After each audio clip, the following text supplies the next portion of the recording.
ఈనాటి సదస్సులో వేదాంతం వారు, మల్లం వారు, అలాగే సవరం వెంకటేశ్వరరావు గారు వీరు మాట్లాడుతుంటే వినడానికి కోసం వచ్చాను నేను ఇవాళ.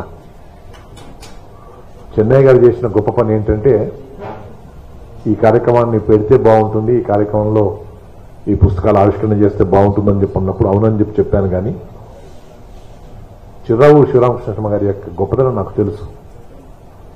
గొప్ప చారిత్రక పరిశోధకులు, మాట్లాడిన ప్రతి దాంట్లో కూడా ఒక కొత్త విషయాన్ని మనకు తెలపాలనేటువంటి ఉత్సాహం ఉన్నటువంటి పెద్దలు.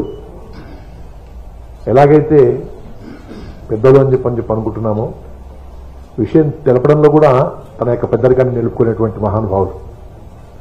చిర్రావూరి వారే చాలా గొప్పవారు. వీరి సోదరులు చిర్రావూరి సుబ్రహ్మణ్య శర్మ గారు కూడా నాకు బాగా తెలిసిన వారు. తెలుగు విశ్వవిద్యాలయంలో జ్యోతిశాస్త్ర విభాగంలో ఉన్నారు.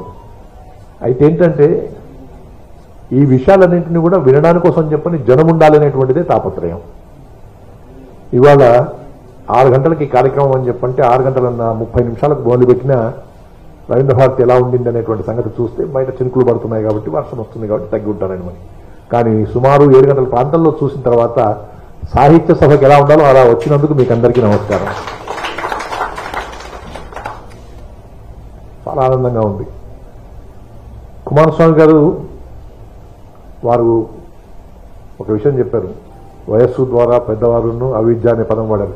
ఎందుకు స్వామి, మీలాంటి పెద్దలు ఉన్నారు కాబట్టి ఈ మాత్రమన్నా కనీసం ఈ విషయాల గురించి తెలుసుకోవడానికి, తెలపడానికి ఇంకా కొంత అవకాశం ఉంది కాబట్టి మీరు చెప్పాలనుకుంటే గంటల కొద్ది చెప్పగలిగేటువంటి సామర్థ్యం ఉంది, స్థితి ఉంది మీకు నమస్కరిస్తూ ఇవాళ మల్లం వీరేందర్ గారు కానీ మన పదవులు కాదు మనకు ముఖ్యం, మనకెంత తెలుసు అనేటువంటిది కూడా చాలా అవసరం ఈ రోజుల్లో. ఈ పుస్తకాల్లో రాహుల్ సాంకృత్యం చేసినటువంటి అకృత్యం ఏదైతే ఉందో దాని గురించి తెలపడానికి కోసం ప్రయత్నం చేశారు వారు మొదటి పుస్తకంలో. రెండవ పుస్తకంలో మాత్రం ఇంగ్లీష్ లో ఉంది, తెలుగులో ఉంది, రెండు ఉన్నాయి. తెలుగులో కూడా పుస్తకాన్ని చదవడానికి కోసం ప్రయత్నం చేయాల్సినటువంటి బాధ్యత ఉంది మనకు, మన పిల్లలకి, విద్యార్థులకి. ముఖ్యంగా చరిత్ర, ఆర్కియాలజీ డిపార్ట్మెంట్ ని చదువుకునేటువంటి యూనివర్సిటీ విద్యార్థులకు చాలా ముఖ్యమైనటువంటి విషయం. పరీక్ష రాసేసి మేము పాస్ అయినామని చెప్పని, మంచి మార్కులతో పాస్ అయినామని చెప్పి అనుకోవడం కాదు. విషయాన్ని క్షుణ్ణంగా తెలుసుకోవడం కోసం చెప్పని ఇలాంటి పెద్దల యొక్క రచనల్ని గమనించి, గుర్తించి, గౌరవించి తెలుసుకోవడం కోసం చెప్పని ఇతోధికంగా ప్రయత్నం చేయాలి. ఇంతకుముందు వెంకటేశ్వరరావు గారు చెప్పారు, ఈ పుస్తకాన్ని మనం చదవాలని చెప్పనుకుంటే ఒక్కొక్కటి కనీసం కొన్ని రోజులు పడుతుంది, లేకపోతే విషయం తెలుసుకోవాలంటే చాలా క్లిష్టంగా ఉంది అని చెప్పని.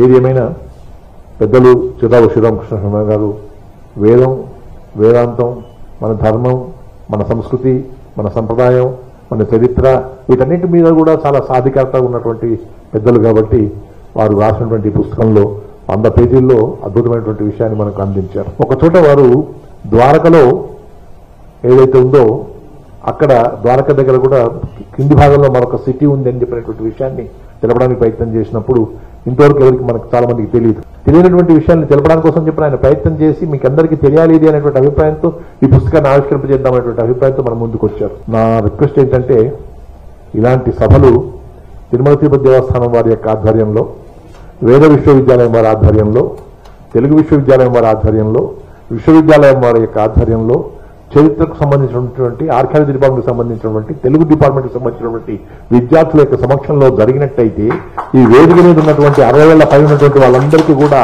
ఎంతో కొంత ఆసక్తి ఉంటుంది, తెలుసుకోవాలనేటువంటి ఉత్సుకత ఉంటుంది. కానీ ఆ పిల్లల్లో మేము పరీక్ష రాసి మేము 60% తెచ్చుకుంటే చాలు అనేటువంటి రీతిలో ఉండే వాళ్ళకందరికీ ఈ పుస్తకం చాలా కనువిప్పు కలిగిస్తుందని చెప్పనేటువంటి భావం కలుగుతూ ఉంది. మళ్ళొక్కసారి చెప్తా ఉన్నాను, నేను వేదిక మీద ఉన్న వాళ్ళందరూ కూడా సుప్రసిద్ధులు, సిద్ధాస్తులు, చాలా గొప్పగా మాట్లాడారు. ఇప్పుడు మా శివరామకృష్ణ గారు ఎంత ఆవేశంగా, ఎంత ఆనందంగా తమ యొక్క స్పందన తెలుపుతారో తెలుసుకుంటే ఈ సభకు పరిపూర్ణత వస్తుందని చెప్పి ఆశిస్తూ నేను కొంచెంలోనే ముగించడానికి కోసం చెప్పి ప్రయత్నం చేయడానికి కారణం ఏంటంటే ఎక్కువగా ఈ విషయంలో తెలుసుకోవడానికి కోసం చెప్పి వచ్చాను నేను ఈ సభకి.